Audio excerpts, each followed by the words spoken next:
Now, for the example of a static member, I have taken a class called car. It is having many members. We are not concerned about that.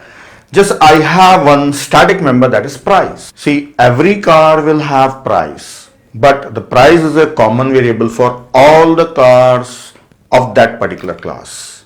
Suppose this is not a car, this is a Innova car. So the price of Innova is same for all the objects. So price is a common variable for all the objects of Innova. So for any, suppose I have purchased a car, you ask me what's the price, so I'll tell you the price. Suppose one of your friend has taken a car, you ask him, he'll give you the same price. So upon an object you are asking what is the price, so you'll get the same amount, right?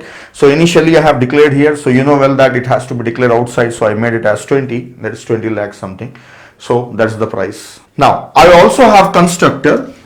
Constructor is not doing anything here, just for namesake I wrote it.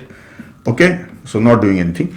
I have written only those functions which we are discussing, right? Now I have a static function, that is get price, which will give this price value. So I made it public, even I can make it private also, no problem. So get price. Let us see. I'll give you the logical meaning behind it. I want to know the price of a car. Do I have to buy a car? No, I don't have to buy a car. Then can I say cout? Can I access that price? How you can access the member without creating an object? If this is a static function, can I access static function without creating object? Yes, I can say class name Innova and get price. That's it. So this is a proof, logical proof that without creating an object, I can create an object also. Innova my, then you say cout my dot get price. I am calling it upon object, I am calling it upon a class. See, here I have purchased, I have bought a car, then I am knowing the price. Here without buying a car, I am knowing a price. Logically it is perfect. So if you want to know the price of a car, just call the static member function, then using a class name you should get the price without creating object, because this is the price of a class. You make hundreds of objects of a class, all objects will have same price. That's it. So this is the price belong to a class, not an object. So for all objects it is common. So I am able to call that function, that is static function, and get the price without creating an object also. So it's logically true. So you don't have to buy something for knowing its price. I'll give you one more example where you can make use of this static members. Here I have a class called student. It is having a roll number, and I am also having a static member, that is admission number. Okay, admission number. In short, I have written like that. Then that is a static, so it is declared outside and it is 0, initially 0. So usually you will be knowing that when you get an admission in some college, some institution, somewhere, suppose the practice is like this. When you are getting an admission, so what is the admission number now? That is given as a roll number. First student, his roll number is 1. Second person who took admission, his roll number 2. Then third student, his admission number 3. So his roll number is 3. Like this you can set the number. Suppose you are running your own institution, so you can follow this method. So I have admission number initially 0.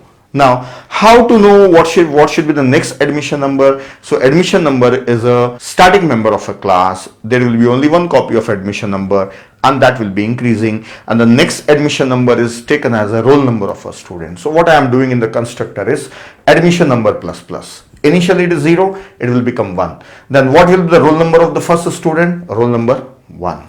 The next student, again the object if you create admission number plus plus, then that number is given to this one. So let me create object and show you. See, there are only two members here. One is a static and one is non-static. So let us create an object of student S1.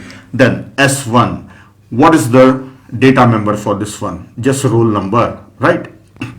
And there is an admission number separately maintained, that is ADD min number, admission number. Initially it is 0. Let us see what happens when I call a constructor. Constructor is called admission number plus plus. This becomes 1 and roll number assigned admission number 1. Then second student object S2. Then S2 is created. S2 is having which member? Only roll number. What about admission number? It's common for all the objects. Then what happens when the object is created? Admission number plus plus. So this becomes 2. Then roll number assigned admission number. So 2. So this student is having roll number 1, this student is having roll number 2. So this is another usage of a static member. So static members are very useful. So I'll give you a few points here. First is static members can be used as a counter like this. And static members can be used as a shared memory for all the objects, like one object writes something there, the other object can read something from there. Then the third usage is static members can provide information about the class. For example, car price is information about a class. So this is how you can use static members. So that's it. We will try this and see.